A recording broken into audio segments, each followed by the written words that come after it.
Hey guys, Pastor Clayton here with another Regathering update.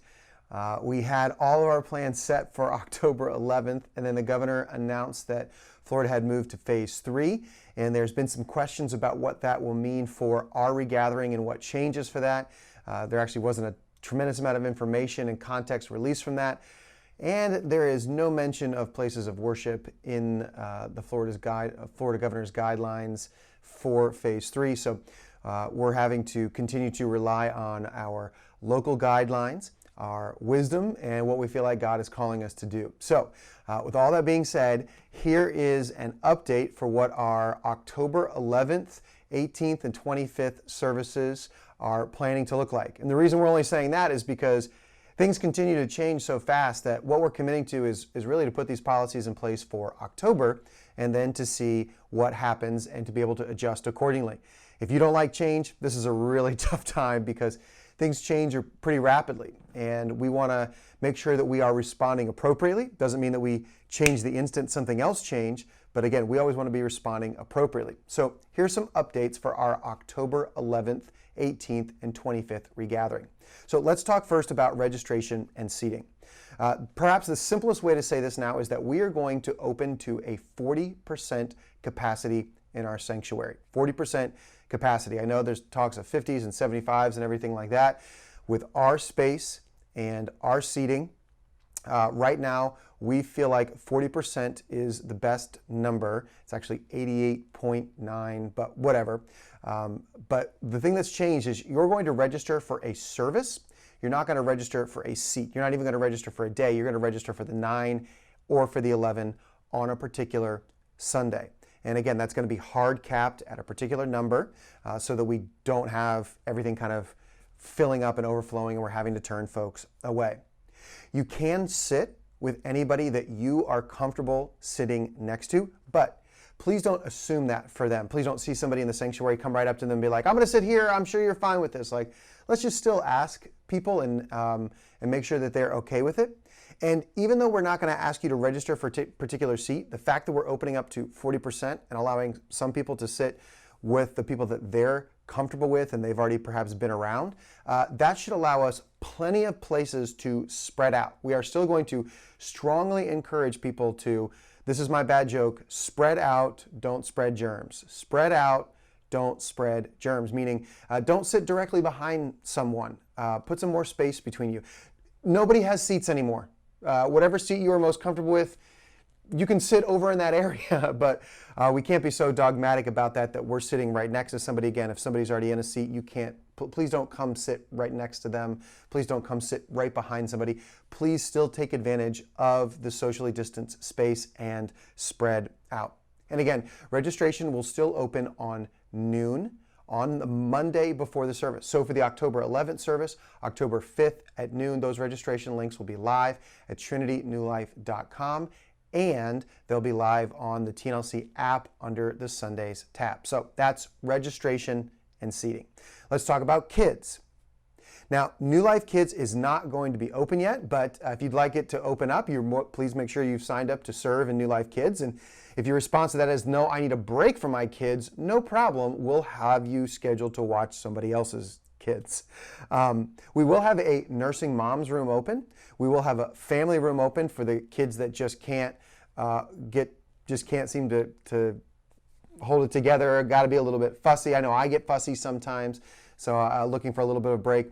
And our lobby will be a place. So all three of those places, the sermon will be live, not just a sermon, sorry, the whole service will be live streamed with the multicam, the lower thirds, lyrics, all that stuff. The same thing you'd see online, it's going to be presented in those environments. For the kids that are coming in, again, this is why registration is so important. We're going to be handing out worship bags to those kids to allow them to have some worship activities to do during the message. And look, here's the biggest thing. Nobody's expecting perfection. Nobody's expecting every kid to be perfectly quiet. Like, nobody's having that expectation. So if you're worried that your kid's going to make a little bit of a noise or something like that, then like, it's okay. Like, we're not expecting everything to be like buttoned down in the quietest. Like, should they do laps up and down the sanctuary aisles?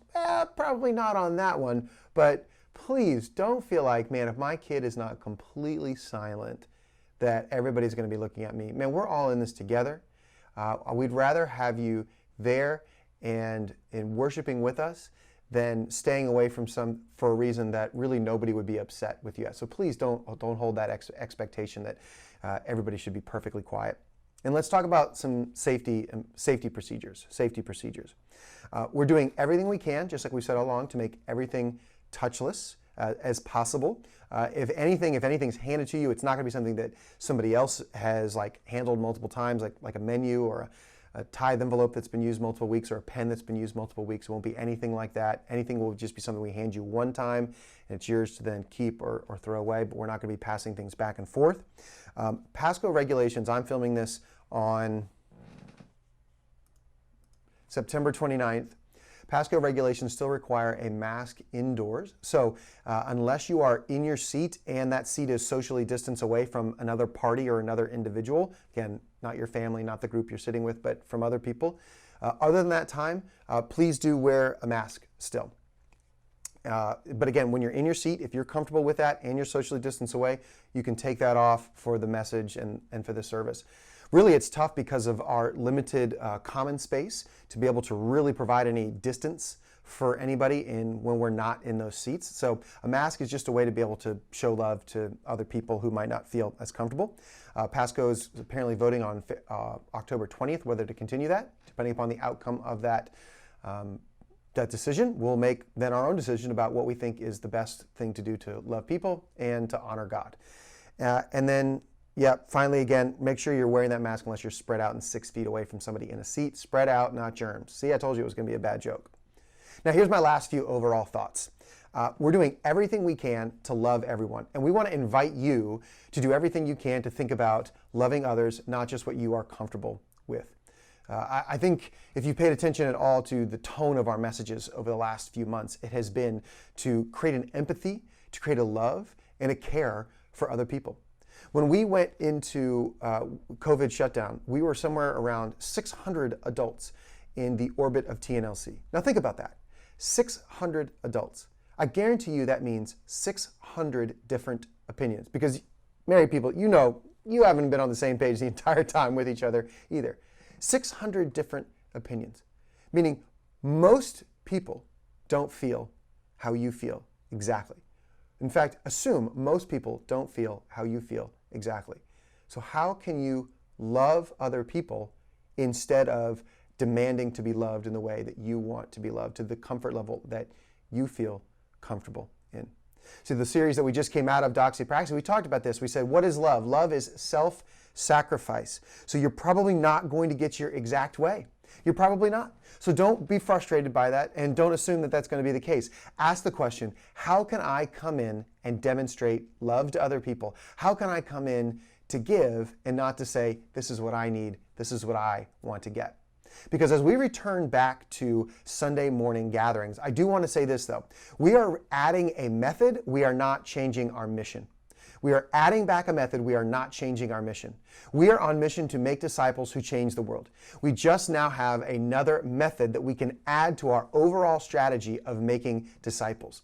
We are not in the entertainment business. We're not here to emotionally and spiritually entertain Christians. We are not in the event business, and we are not in the service business. We are in the making disciples business. And there are a great multitude of wonderful God-ordained methods that we can use to do that, but putting on a service on Sunday morning is never our goal. Bringing honor and worship and praise to God and being disciples who change the world, that's our goal. Now we've got another method to help us to be able to do that. Now, I didn't cover all of the details that we have and every question that we've tried to be able to answer. You can find those at trinitynewlife.com/Sunday, or if you just remember our trinitynewlife.com website, you can scroll down just under the opening little graphic right there, and there's a click here for more information. So, again, October 5th at noon on our website and our app, that registration will go live. And I look forward to seeing those of you on October 11th who are comfortable regathering with us. And for those of you who are going to be staying home and worshiping with us at home, can't wait to see you online as well. Love you, TNLC. See you soon.